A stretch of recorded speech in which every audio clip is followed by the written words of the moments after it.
Bonjour, je m'appelle Benjamin, j'ai 44 ans.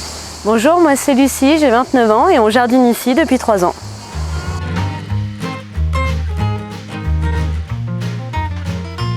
Étant donné que Ben fait une formation d'assistance sociale et que je suis directrice d'un accueil de loisirs, on peut jardiner que le week-end. Quelques heures le samedi et quelques heures le dimanche, plutôt le matin en général. Plutôt le matin. Elle nous vient de nos grands-pères respectifs et puis nos parents aussi. On a cette passion depuis qu'on est enfant. Ouais, ça fait longtemps.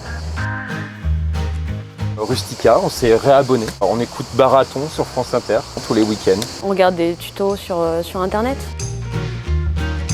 Oui, mais plutôt oralement, en discussion avec des collègues de travail ou de formation. Voilà. En montrant nos photos. Et en montrant nos photos, parce qu'on est très fiers. On vous fait visiter ? Allez, on vous montre. Du coup, on a un jardin qui fait à peu près 80 mètres carrés. On en cultive environ 40, je pense, 40-50 mètres carrés au total. On a des tomates, on a des piments qui commencent à rougir, quelques tomates qui sont mûres. Un peu plus loin, on a des aubergines, des poivrons. Voilà, après on a des salades, des frisées, on a de l'hypomée qui grimpe bien. Mais pour l'instant, on se consacre sur les légumes du soleil, on va dire. On a aussi mis en place, depuis qu'on est arrivé, en fait, un compost pour tout ce qui est nos déchets verts. On a des châssis pour les petites pousses. Là, on a mis, ça n'a pas encore levé, mais de la salade à couper. Et voilà. Alors quand on est arrivé ici, en fait, c'était une friche. On a dû dépolluer le terrain et tout recommencer de zéro. Et dès la première année, on a pu avoir une sacrée récolte de légumes pour avoir des légumes pour deux. Mais du coup, on est parti d'un terrain vierge en friche qui était très calcaire, très drainé, avec énormément de cailloux. On a beaucoup enlevé du caillou, dépollué, et désormais, on a cette année opté pour des carrés potagers et des buttes auto-fertiles. Où on a décaissé, amendé avec des éléments locaux en fait qu'on est allé récupérer, du fumier, un peu de fumier de cheval mûr, notre compost, des engrais verts, des feuilles, un peu de bois complètement décomposé et puis on a alterné et on est plutôt content du résultat.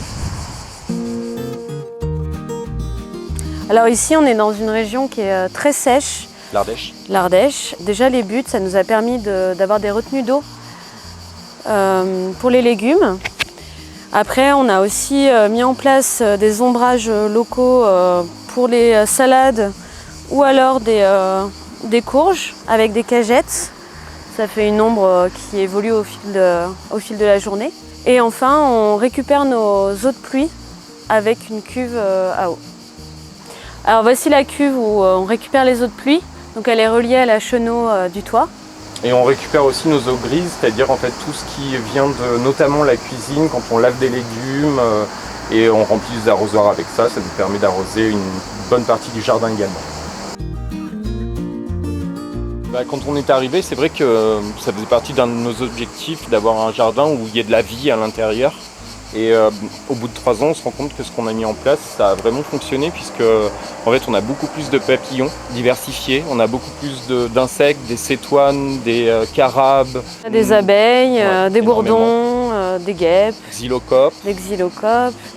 L'idée, c'est de fournir des endroits où les insectes et les petites bêtes peuvent se cacher et qui ne sont pas forcément des hôtels à insectes, mais plus naturels. Comme la spirale aromatique où ils peuvent se mettre entre les pierres. Au fond du jardin, on a un pierrier, on a du bois. Donc toutes ces petites bêtes, elles peuvent se cacher et profiter des plantes qu'on a fait pousser. Et énormément de fleurs aussi. En fait, on joue aussi là-dessus, que ce soit des tournesols ou même d'autres fleurs, des pois de senteur, de la mauve, de la lavande, mais en fait ça fait venir énormément d'insectes qui viennent pour le pollen et on se rend compte des bienfaits de tout ça et ça permet aussi de polliniser nos propres légumes, à vrai dire. On avait aussi envie de mixer un jardin cultivé et entretenu avec une partie de culture sauvage, justement en faveur de la biodiversité. En fait, on n'a pas vraiment de problème de ravageurs dans le sens où on est dans une zone où on n'a pas les dorifores, les choses qui font vraiment éventuellement des dégâts. Des gros dégâts, Et ouais. pour le reste, on fait avec, on partage. L'année dernière, on a eu beaucoup de limaces et la technique qu'on avait trouvée, c'était des pièges à bière, mais ça ne nous plaisait pas trop parce que ça les tuait. Et cette année, on a trouvé une technique qui fonctionne plutôt bien. En fait, on épand du poivre moulu sur nos semis et sur ce qui est susceptible de se faire grignoter par les escargots et les limaces. Et en fait, ça marche très très bien.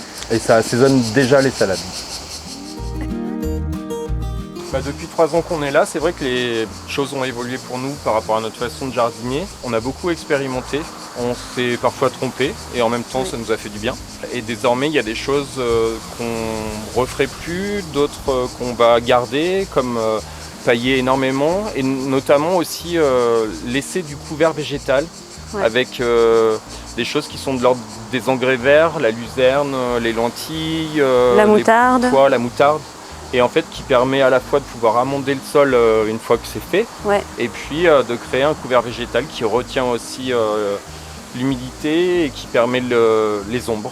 La grosse nouveauté de cette année, c'est vraiment les carrés potagers et les buttes. Avant, on semait et on plantait en pleine terre. Et on voit vraiment la différence sur la production des légumes et sur la végétalisation du sol. Et désormais d'ailleurs, on a la main un peu moins lourde.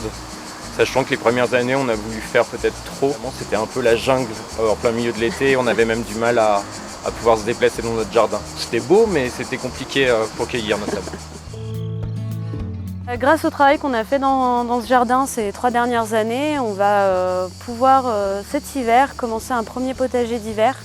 Chose qu'on ne pouvait pas faire avant parce qu'il y avait trop de cailloux et la terre était trop tassée et trop drainée. Donc voilà, c'est la prochaine expérimentation pour notre jardin.